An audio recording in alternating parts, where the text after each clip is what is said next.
నామరూపాలు లేకుండా కనుమరుగైన హైదరాబాద్ లోని కూకట్పల్లి నల్ల చెరువుకు హైడ్రా మహర్దశ తీసుకొచ్చింది. ఏడాది క్రితం ఆక్రమణలకు గురైన నల్ల చెరువును పరిరక్షించి 9 కోట్ల రూపాయల వ్యయంతో సుందరీకరణ పనులు చేపట్టడంతో జలకళను సంతరించుకుంది. దీంతో హైడ్రా చేపడుతున్న చెరువుల సుందరీకరణపై నగరవాసులు హర్షం వ్యక్తం చేస్తున్నారు. దీనిపై మరింత సమాచారాన్ని మా ప్రతినిధి నుమాన్ అందిస్తారు. నుమాన్, ఇటు హైదరాబాద్ నగరంలో చెరువులకు పూర్వ వైభవం తీసుకురావడమే లక్ష్యంగా హైడ్రా చేపడుతున్నటువంటి చెరువుల పునరుజ్జీవన కార్యక్రమం ఊపందుకుంది. సో అందులో భాగంగానే ఇప్పటికే ఇటు నగరంలో దాదాపు 10 ప్రాంతాల్లో హైడ్రా చెరువుల సుందరీకరణ కార్యక్రమం చేపడుతుందని చెప్పవచ్చు.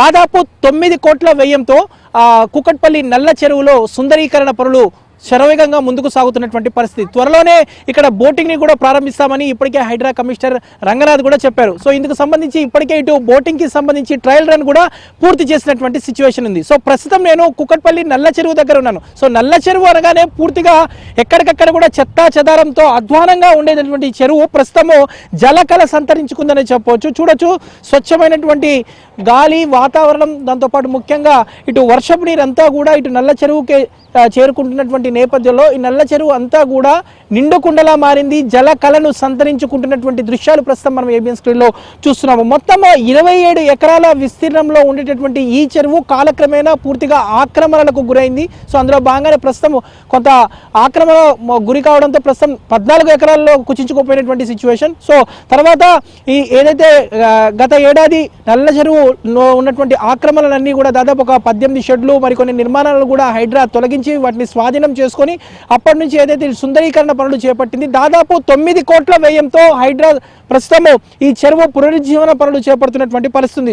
హైడ్రా తీసుకున్నటువంటి నిర్ణయం, హైడ్రా చొరవ మీద మాత్రం హర్షం వ్యక్తం చేస్తున్నటువంటి పరిస్థితి కనిపిస్తుందని చెప్పొచ్చు.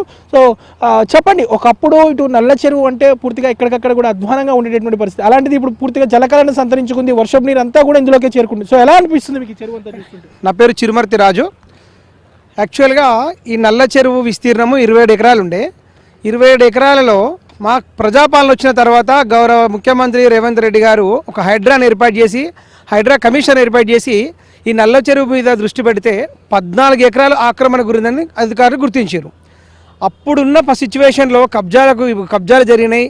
పెద్ద పెద్ద బడా నాయకులు కబ్జాలు చేసి పేద ప్రజల పొట్టగొట్టి ఇక్కడున్న చెరువు అంతా అధ్వానంగా ఉండి ఒక మురికి స్మెల్తో ఉండి మొత్తం ఆకులు, చుట్టుపక్కలకి జబ్బులు, మలేరియా, టైఫాయిడ్, డిఫరెంట్ డిసీజ్ వచ్చే అవకాశాలు ఉండేవి.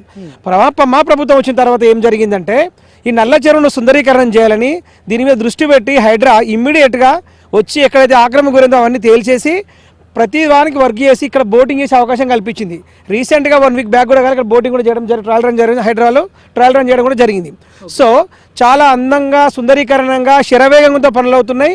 ఇక్కడున్న కూకట్పల్లి ప్రజలకు కూడా, చుట్టుపక్కల అపార్ట్మెంట్లకు కూడా అందరికీ ఎలాంటి ఇబ్బంది కలగకుండా మంచి ఆహ్లాదకరమైన వాతావరణము, స్పోర్ట్స్కు సంబంధించింది కానీ, ఒక గ్రంథాలయం కానీ, ఒక పార్కు లాంటి చేసి వాకింగ్ ట్రాక్ లాగా అలా చేసి ఏర్పడితే వాళ్ళు మంచిగా ఉంటారు. అంటే ఒకప్పుడు ఏదైతే దీంట్లో ఉన్నటువంటి ఆక్రమణలు చాలా తొలగించినటువంటి క్రమంలో కొంత విమర్శలు హైడ్రాకు ఎదురైనటువంటి పరిస్థితి. స్థానికులు చాలా మంది ఇక్కడ ఉన్నటువంటి ప్రాంతవాసులు అందరూ కూడా విమర్శించారు. సో ప్రస్తుతం ఈ ఫలితాలు చూస్తుంటే ఎలా అనిపిస్తుంది? యాక్చువల్లీ మీరు అన్నది వాస్తవము. ఆ స్టార్టింగ్లో అన్ని షెడ్లు తీసేస్తుంటే పాపం అందరూ ఇట్లా గవర్నమెంట్ ఇట్లా చేస్తుంది, కాంగ్రెస్ పార్టీ రేవంత్ ఇట్లా చేస్తారు, కానీ మెల్లమెల్ల రిజల్ట్ కొంచెం స్లో ఉంటుందండి. మంచితనానికి రిజల్ట్ స్లో ఉంటుంది, చెడుదేమో స్పీడ్గా వెళ్ళిపోతుంది. పాపం ఆ పేర్లు ఎందుకు కానీ వాళ్ళు చేసిన అన్యాయానికి వాళ్ళు బలయ్యారు తప్ప కాంగ్రెస్ పార్టీ జైలు ఏం చేసింది? మీకోసమే చేస్తున్నాం, మీకు మంచి కోసం చేస్తున్నాం. ఇప్పుడు అయితే చాలా సంతోషంగా ఉన్నారు. అసలు ఈవినింగ్ టైంలో చూస్తారు చాలా మంది పబ్లిక్ తిరుగుతున్నారు, ఇక్కడ ప్రశాంతంగా తిరుగుతున్నారు, మంచిగా అక్కడ వాకింగ్ తిరుగుతారు, రౌండ్ తిరుగుకుంటా ఇక్కడ చుట్టుపక్కల అక్కడ పెద్ద వాళ్ళు కూర్చొని మాట్లాడుకోవడము, ఒక ఆహ్లాదకర వాతావరణం వాళ్ళు ఎంజాయ్ చేస్తారు, ప్రజలు ఎంజాయ్ చేస్తారు. Thank you. చూడొచ్చు, మనం ఈ చెరువు అంతా కూడా సుందరీకరణ పనులైతే శరవేగంగా సాగుతున్నాయి హైడ్రా ఆధ్వర్యంలో. సో చెరువు దాదాపు 4 మీటర్ల లోతు మట్టిని తొలగించి చెరువు అడుగు భాగంలో పేరుకుపోయినటువంటి చెత్తా చెదారాన్ని గత 6 నెలలుగా పూర్తిగా తొలగించారు. చెరువు మధ్యలో కూడా ప్రత్యేకంగా ట్రాక్స్ ని ఏర్పాటు చేస్తున్నారు. మిడిల్లో కూడా మధ్యలో ఏదైతే బోటింగ్ చేసే విధంగా, బోటింగ్ చేసుకుంటూ అక్కడికి వెళ్ళేసి మధ్యలో స్టే చేసే విధంగా మధ్యలో కెఫెటేరియా, దాంతోపాటు కొన్ని స్టాల్స్ ని కూడా ఏర్పాటు చేసే విధంగా కూడా హైడ్రా ప్రణాళికలు రూపొందించింది. మరోవైపు హైడ్రా తీసుకుంటున్నటువంటి ఈ నిర్ణయంతో మాత్రం ఉన్నటువంటి స్థానికులు కూడా హర్షం వ్యక్తం చేస్తున్నారని చెప్పొచ్చు. వీడియో జర్నలిస్ట్ శ్యామ్తో నుమాన్ ఏబిఎన్ ఆంధ్రజ్యోతి, కూకట్పల్లి నుంచి.